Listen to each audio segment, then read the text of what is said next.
Bom dia, estimado e estimado colega, bem-vindo a mais um dos meus vídeos. Desta vez é o segundo vídeo sobre o tema da gestão intercultural e quando nós ainda estamos na fase da introdução é importante referir o conceito de cultura. E o conceito de cultura tem, quase como se fosse uma cebola, diferentes camadas. Nós temos a cultura da pessoa, a cultura da equipa, a cultura da organização, a cultura do país, a cultura da região. Tudo isto são diferentes camadas, diferentes níveis de cultura e nas inter-relações entre as pessoas, nas formas de funcionamento das empresas, aparecem normalmente estes diferentes níveis de cultura e é por isso que a cultura é tão difícil de trabalhar. Muitas vezes nós temos problemas de cultura que tem a ver com a pessoa, cultura que tem a ver com aquela equipa específica, cultura que tem a ver com a forma de trabalhar daquela organização, cultura que tem a ver com o país. Muitas vezes dentro do país ainda temos as regiões do país, a região alentejana, a região do Minho, muitas vezes ainda temos culturas regionais dentro do próprio país e depois cultura da própria região, a cultura da América Latina, a cultura árabe, a cultura asiática, a cultura japonesa, enfim, temos diferentes níveis culturais. Isto é importante para se perceber qual é, quando nós estamos a falar de cultura, que estamos a falar da personalidade de um grupo. Estamos a falar do software de uma mente coletiva, como dizia Gert Hofstede, que é, direi mais tarde, digamos, o fundador desta área do conhecimento, ou como é a forma como as pessoas resolvem os problemas num determinado país, como dizia von Strompnars, que eu tive o orgulho de conhecer e de jantar com ele há uns anos. É importante também, ainda neste âmbito, clarificar a diferença entre cultura e educação. E uma pessoa, por ser muito educada, não quer dizer que seja mais culta do que eu, tenha uma cultura, mais cultura que a outra. As culturas não se medem, as culturas não são mais nem menos, são diferentes. A cultura é diferente civilização. A civilização dos Estados Unidos seguramente é tecnicamente muito mais evoluída do que algumas culturas dos índios do Amazonas, mas não é por isso que as culturas são melhores ou são piores. É importante ainda distinguir cultura de genética. A herança cultural é uma coisa, a herança genética é outra e normalmente aparecem muitas vezes as duas conjugadas numa determinada pessoa. A herança cultural é apreendida, a herança genética é herdada.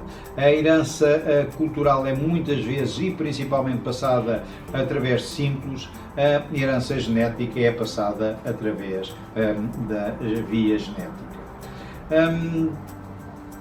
Há também ainda que referir neste âmbito que há diferentes níveis de programação mental ou de programação cultural.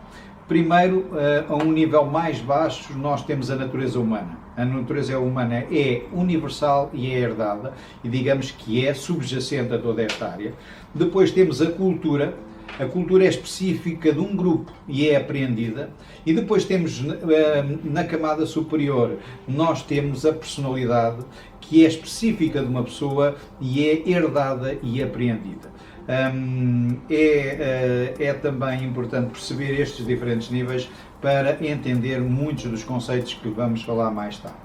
A cultura, como eu referi no primeiro vídeo, influencia a forma como nós vivemos, as nossas preocupações, aquilo a que nos dedicamos, a maneira como vemos o mundo, a forma como vivemos, a forma como sentimos, a forma como comunicamos, e o exemplo do primeiro vídeo foi exatamente sobre diferenças de comunicação entre a cultura do sul da Europa e a cultura do centro da Europa, a forma como tomamos decisões, a forma como decidimos e até a forma como morremos.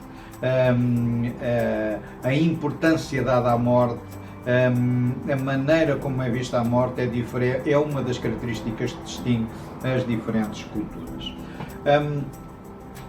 A cultura normalmente está implícita nas assunções básicas de um determinado país ou de uma determinada região,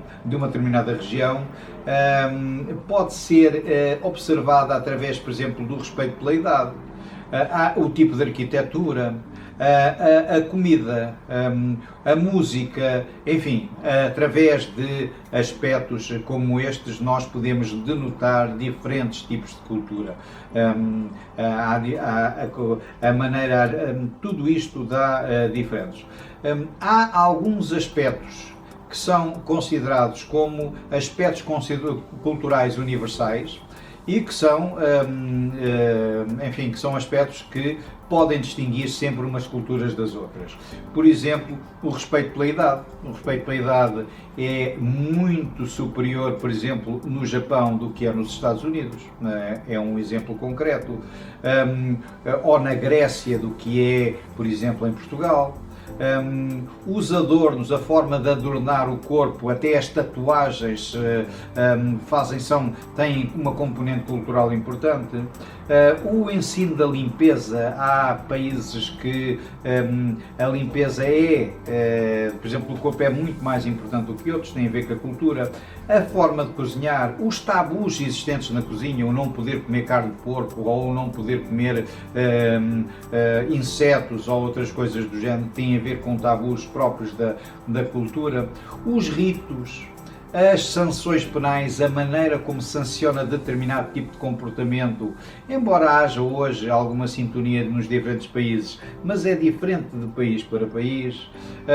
A ética, as restrições sexuais, os testes, a maneira como o ambiente familiar, como se lida em família, a importância da família também é um aspecto cultural. A forma de cooperar, o trabalho em cooperação, há culturas muito mais cooperativas e culturas muito menos cooperativas. Os jogos, as superstições, a música, a dança, tudo isto são aspectos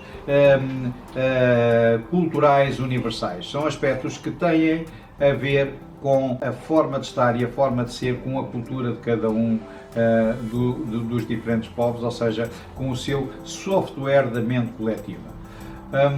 Este vídeo já vai longo, ficaria por aqui.